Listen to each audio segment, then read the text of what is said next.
4 দিনের আতঙ্ক, উদ্বেগ, উৎকণ্ঠার অবসান। ঘরের মেয়ের এবার ঘরে ফেরার পালা। মায়ের সঙ্গে হবে মেয়ের দেখা। স্বভাবতই আদালতে জামিনের আবেদন মঞ্জুর হওয়ায় উচ্ছ্বসিত দমদমের ক্রাইস্ট চার্চ স্কুলের অধ্যক্ষা হেলেন সরকারের পরিবার। সেই সঙ্গে খুশির হাওয়া স্কুলেও। অধ্যক্ষার স্কুলে ফেরার আশায় ছাত্রী ও অভিভাবকদের একাংশ। সোমবার দুপুর 2:12 3 দিন পুলিশ হেফাজতের পর ব্যারাকপুর আদালতে নিয়ে আসা হয় অধ্যক্ষা হেলেন সরকারকে। আদালতে শুরু হয় সওয়াল জবাব। অবশেষে 2:45 নাগাদ অধ্যক্ষার জামিনের আবেদন মঞ্জুর করেন বিচারক। আদালতের রায় খুশি হেলেন সরকারের পরিবার। Thanks that we have been given some time for justice to investigate on the justice to bring out the truth. This is really a good news for everyone and for the entire nation. Happy with the judgment? Very, very happy with the judgment. You think your daughter was wrongly implicated in a case? I think so. Yes.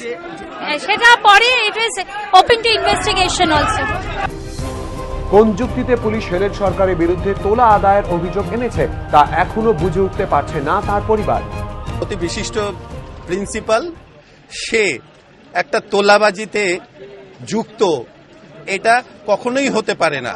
উনি ওখানে প্রত্যক্ষভাবে কোনো কিছুতে জড়িত ছিল না, উনি ওখানে কিছুই জানতেন না, তো সেখানে তোলাবাজির কথাটা আসছে কোথা থেকে? অধ্যক্ষার জামিন মঞ্জুর হওয়ার খবর ব্যারাকপুর থেকে মুহূর্তের মধ্যে পৌঁছে যায় দমদমের ক্রাইস্ট চার্চ স্কুলে। আদালতের রায় উল্লসিত অভিভাবক ও পড়ুয়াদের একাংশ। তার জামিনের পর আমরা খুব খুশি হয়েছি। আমরা চাই যে তিনি আমাদের মধ্যে এসে তাড়াতাড়ি উপস্থিত হন এবং স্কুলটা আবার স্বাভাবিকভাবে শুরু হোক।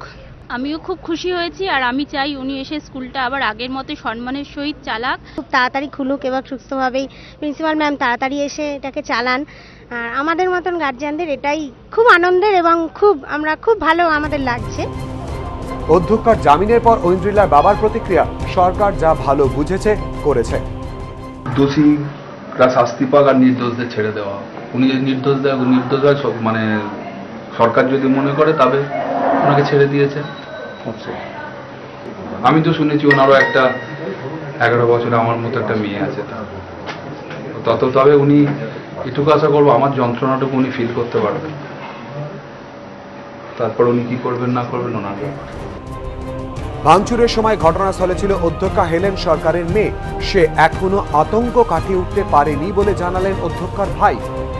ও নিজেও একটুখানি একটা শক পেয়েছিল আফটার দ্যাট থার্সডে ইনসিডেন্ট, কারণ 6 to 7 আওয়ার্স একটা কনস্ট্যান্ট জিনিস চোখের সামনে দেখেছে, ননস্টপ ভাঙচুর। ও তো ওখানেই ছিল না, চোখের সামনে দেখেছে। এখনও she is under some trauma. অধ্যক্ষা জামিন পেলেন। এবারে অভিভাবক ও পড়ুয়াদের একাংশের এটাই দাবি, হেলেন সরকার স্কুলে ফিরে আসুন, খুলুক ক্রাইস্ট চার্চ। এবিপি আনন্দ।